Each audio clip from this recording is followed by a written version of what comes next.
Missions Pulse. Know God's heart, join his mission. It's kind of funny what God calls certain people. I mean, you'd think you'd find someone who's like, I love aviation. Oh yeah, and super picky eater also. Picky eater. I hear people say, well, if you're going to be a missionary, you have to be able to eat anything. That terrified me, maybe worse than flying.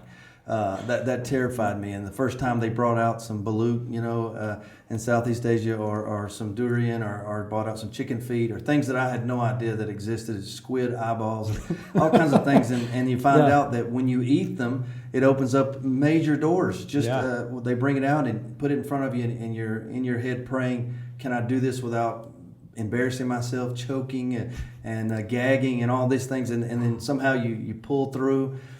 You pay for it later, and you're not feeling good, and all those things. But then you find out, wow, this people just opened up all these different cities for you because they said, he's cool. He ate this, and they were actually a lot of times messing with you, just giving you a hard time. They didn't really think you would eat it. You really ate that stuff?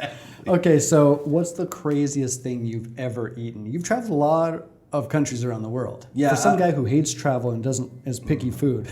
Yeah, it's a pretty close pick here. I'm going to say, for me, goat intestines. Goat intestines. Yeah, I think that was the worst thing. That was with some Bhutanese brothers, and again, it was kind of a rite of passage. We're going to see if he's going to flinch when we bring this out, and especially just when they told me what it was. In my mind, I just kept saying, I think they're joking with me. It's probably something else, and so I ate it. And even after they continued, said, no, it really is. That's what it is. Wow. So that was, for me, that was tough. The balut, a lot of people say that's not a big deal. For me, not only was it the worst thing I've ever tasted, but I had a rash that broke up all over my body. I got really sick and had a terrible reaction to it. So, that might have been the worst experience. I see. Okay, maybe not the worst flavor. Okay, for all those Filipinos out there, they're shaking their heads right now. My wife is from the Philippines. When I go to the Philippines, we have balut parties. Nice. I actually don't mind balut. And for those who don't know, I mean, it's a fertilized duck egg that goes through an incubation process. Sometimes it could be 17, 19, 21 days. I think mine was 33 days. 33 days. That's a joke. They only hatch at 21. But it was huge. This huge, massive thing. It wasn't small like some of theirs. You poked a little hole in the shell. Yeah, I poked a hole and it didn't come out. So then I had twisted it and a whole dead duck fell on the plate. They said if you break it, you have to eat it. Yeah, so I had to just grab it and eat it like that. The key to eating balut is you don't stare that duck's hollow eyes too closely. You don't want to make an emotional attachment. You're like, oh, it's a duck, but you just got to gobble it down. You do. Think of it like Doritos potato chips, the crunchy beak, but chicken style, right? Yeah, and I'll do it again. If I really have to, but now I have a good excuse. They told me you're probably allergic to them, good. Obviously. Get some medical records to prove that. You'll be I need golden. some medical records, except for it was kind of shady. The guy met me in the parking lot, the doctor, and in the back of a van, and gave me a shot, out in the middle of nowhere. So I'm certain there's no records for that.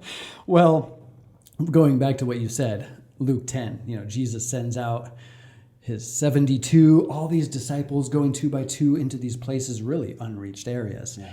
And he says, eat what is set before you. And suddenly you see people's hearts opening up. We've seen this in China for many years.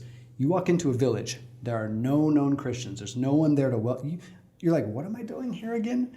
And the first person who invites you in, that's the man or woman of peace. You're drinking tea, you're on a fire pit, smoky fire pit, fumes bellowing around the room, and they're cooking up I've had, some crazy stuff too. Cat soup was not the greatest, I recall, in the Vietnam-China border. But when you eat it, you are welcomed in. It is a way of honoring your guest, which opens their hearts to the gospel. It is. Seems like that's your passion. I think also when you, in the moment, because I definitely don't have an ongoing grace for it, but I think in the moment, when you act out in faith and just do it, just suck it up and do it, it's never as bad as it feels like it's going to be in the moment. After the fact, and other times, if you had to eat it again, it might be different. But in that moment, it seems like God gives you the grace for it because it does open up tremendous doors. Usually it's a tribal leader, someone like that, like you said, that will put you to the test. And sometimes, one occasion, I can't remember the dish, but they stopped us before we ate it and said, no, don't eat that. We're just messing with you. What is that? Like God stopping the hand of Abraham or something? I think Don't kill my chosen one. Exactly. Like, don't eat and that. I said, you don't have to tell me twice. I was fine with eating it, but and I think that's the heart of it. We want to be able to get the gospel in, and whatever that takes. Sure. If it takes breaking down some cultural barriers, putting the olive leaf out there, so forth, we're willing to do that. Missions Pulse. Know God's heart, join His mission. This podcast is powered by Within Reach Global. Subscribe, watch, and listen on YouTube today. Visit missionspulse.com.